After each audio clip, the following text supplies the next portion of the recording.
नमस्ते and welcome to round chilli. आज चाहिँ मैले सोयाबिन चङ्क्स यानि कि न्युटेलाको फ्राइड राइस बनाएर देखाउँदैछु। यो चाहिँ सजिलै घरको सामग्रीबाट बनिने फ्राइड राइस हो। सबैभन्दा पहिला न्युटेलालाई 2 मिनेटसम्म पानीमा बोइल गर्ने।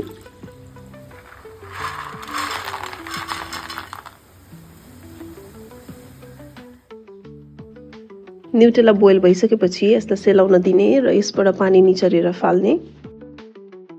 यो फ्राइड राइसको बेस बनाउन अथवा यसको सस बनाउनको लागि मैले लिएको छु टमाटर, अदुवा, लसुन, धनियाको डन्ठा र सुक्खा खोर्सानी लिएको छु मैले 2-4 वटा र यसलाई चाहिँ पेस्ट बनाएर साइडमा राख्ने र त्यसपछि एउटा कराईमा तेल राखेर म प्याज फुर्याउँदै छु।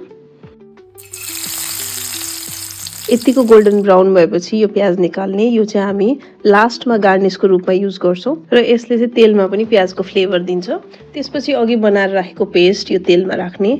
यसलाई चाहिँ 5 मिनेटसम्म टाइम लगाएर मजाले फ्राई गर्नु होला, किनभने यो सस जति मजाले भुटिन्छ त्यति नै मिठो हाम्रो फ्राइड राइस हुन्छ।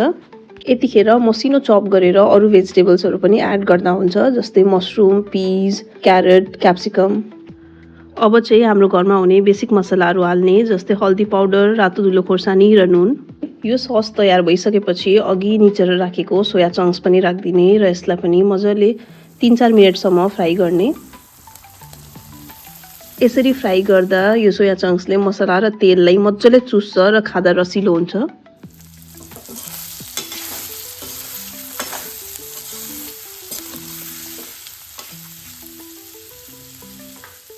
न्युटेला मजाले भुटिसकेपछि यसमाथि भात राखिदिने र यसलाई पनि मजाले एकछिन फ्राई गर्ने।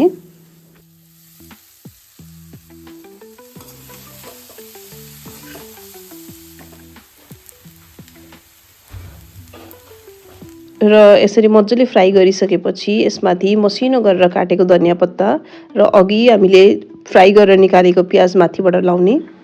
र यो चाहिँ घरमै सजिलोसँग बनिने भेजिटेरियन हाई प्रोटिन खाना रेडी भइसकेको छ। मैले चाहिँ यसलाई अझै हेल्दी बनाउनको लागि चामलभन्दा पनि धेरै सोया चङ्क्स युज गरेको छु। हजुरहरूलाई आजको भिडियो कस्तो लाग्यो, मन पर्यो भने प्लिज कमेन्ट गरिदिनु होला र च्यानललाई सब्स्क्राइब पनि गरिदिनु होला। Thank you, bye bye.